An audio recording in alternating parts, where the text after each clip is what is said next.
Hi viewers, welcome to our channel. நம்ம இன்னைக்கு churidar cutting எப்படின்றத பத்தி பார்க்க போறோம். நான் இங்க ஆல்ரெடி கழுத்தோட அகலம், கழுத்தோட உயரம், ஷோல்டர், ஆம் ஹோல் எல்லாமே மார்க் பண்ணி வச்சிருக்கிறேன். இது பேசிக்கா நம்ம பிளவுஸ்ல எப்படி மார்க் பண்றோமோ அதே மாதிரி தான் இதுலயும் மார்க் பண்ணிக்கிறணும். இதுல ஹைட் மட்டும் நம்ம என்ன அளவு வேணுமோ அந்த அளவுக்கு வச்சுக்கிறணும். நான் இது லைனிங்ன்றனால நார்மல் ஹைட், அதாவது நம்மளுக்கு ரெடி அளவுல இருந்து 2 இன்ச் கம்மி பண்ணி நான் மார்க் பண்ணி வச்சிருக்கிறேன். இப்போ நம்ம இதுல மெயினா நம்ம பார்க்க வேண்டியது ஷேப் எடுக்கிறது தான். ஏன்னா ஷேப் கரெக்டா வந்தாலே சுடிதார் கட்டிங் நீட்டா இருக்கும். நம்ம சுடிதார்ல ஷேப் எடுக்கிறதுக்கு மெயினா நம்ம தேவைப்படுற அளவு வந்து 3 அளவு. ஃபர்ஸ்ட் சுற்றளவு, அடுத்து இடுப்பு சுற்றளவு, அடுத்து 3வது அளவு சீட் அளவு. இந்த 3 அளவும் வச்சுதான் நம்ம ஷேப் எடுக்கணும். ஷேப் எடுக்கிறதுல ஃபர்ஸ்ட் நம்ம சுற்றளவை மார்க் பண்ணிக்கிடுவோம். எனக்கு இவங்க பாடி சைஸ்க்கு வந்து 10.5 இன்ச்சு சுற்றளவு. நான் 10.5 இன்ச் மார்க் பண்ணி தையலுக்கு 1.5 இன்ச் சேர்த்து 11.5 மார்க் பண்ணியிருக்கேன். சீட் அளவு 11.5 இன்ச்சு மார்க் பண்ணிட்டு, இங்க சீட் அளவுல மட்டும் நம்ம 1.5 இன்ச் விடக்கூடாது. மடிப்பு ரொம்ப பெருசா வரையில பினிஷிங் நீட்டா ஆகாது. ஸோ அதனால 1 இன்ச் மட்டும் மார்க் பண்ணிக்கோங்க. இந்த மெஷர்மெண்ட் எப்படி மார்க் பண்ணணும்னா, கஸ்டமரோட அண்டர் செஸ்ட மார்க் பண்ணிக்கிறணும்.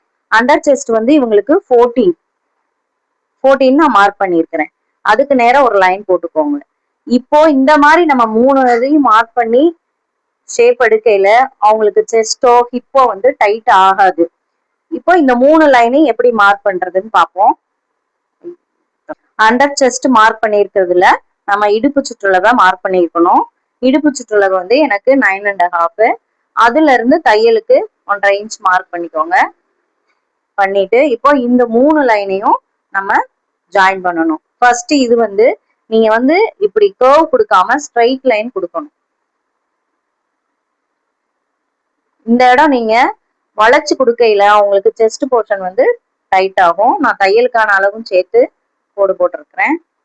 இப்போ இந்த இது கொடுத்துட்டு இந்த போர்ஷன் தான் நம்மளுக்கு ரொம்ப முக்கியம். இதுல வந்து நம்ம இந்த மாதிரி இப்படி இதையும் ஸ்ட்ரைட் லைன் கொடுத்தோம்னா ஹிப்பு வந்து டைட் ஆயிடும். ஸோ இந்த போர்ஷனை வந்து நீங்க சின்ன கர்வா கொடுத்தீங்கன்னா, இந்த மாதிரி வளைச்சு கொடுக்கையில அவங்களோட ஹிப்பு வந்து டைட்டா இருக்காது. இந்த மாதிரி மார்க் பண்ணீங்கன்னா ஷேப் வந்து சுடிதார்ல கரெக்டா இருக்கும், டைட் கொடுக்காது. இந்த போர்ஷன் வந்து நீங்க ஸ்ட்ரைட் லைன் போட்டுக்கோங்க. கீழையும் இதே அளவை மார்க் பண்ணீங்கன்னா அளவு தப்பா வராம கோடு நேரம் வரும். சீட் அளவு 11.5 பிளஸ் 1 இன்ச் சேர்த்து 12.5 மார்க் பண்ணிட்டு ஸ்ட்ரைட் லைன் கொடுத்துருங்க. இந்த மாதிரி நீங்க ஷேப் கொடுக்கையில அவங்களுக்கு டைட் ஆகாது. இப்போ நம்ம மார்க் பண்ணியாச்சு, கட் பண்ணிடலாம். இது ஈஸி மெத்தடு. உங்களுக்கு ரொம்ப கஷ்டம் இல்லாம டைட் இல்லாம ஸ்டிச் பண்றதுக்கு கரெக்டா இருக்கும். எனக்கு வந்து நெக் மாடல் கொடுத்துருக்குறாங்க. ஸோ அதனால நான் வந்து நெக்கு வெட்டலை, ஷோல்டர்ல இருந்து விட்டுட்டு ஆம் ஹோல் மட்டும் கட் பண்றேன். பேட்ச் ஒர்க்ன்றனால நெக்கு வெட்டக்கூடாது. நான் நெக்ஸ்ட் வீடியோல அதுக்கான டீட்டெயில் எப்படி கட் பண்றதுன்றத உங்களுக்கு சொல்றேன்.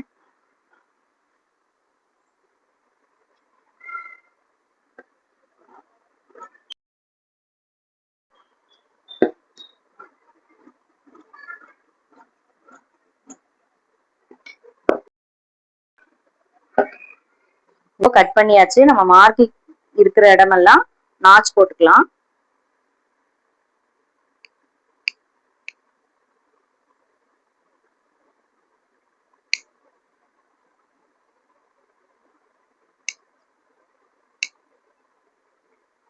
நான் ஏற்கனவே சொன்ன மாதிரி இது பேட்ச் ஒர்க் வச்சு பண்றதுனால பேக் நெக் மட்டும் கட் பண்ணி எடுத்துக்கிறேன். இப்போ சுடிதார் கட்டிங் முடிச்சாச்சு. உங்களுக்கு இந்த வீடியோ பிடிச்சிருந்தா லைக் பண்ணுங்க, ஷேர் பண்ணுங்க, சேனலை சப்ஸ்கிரைப் பண்ணுங்க. தேங்க்யூ.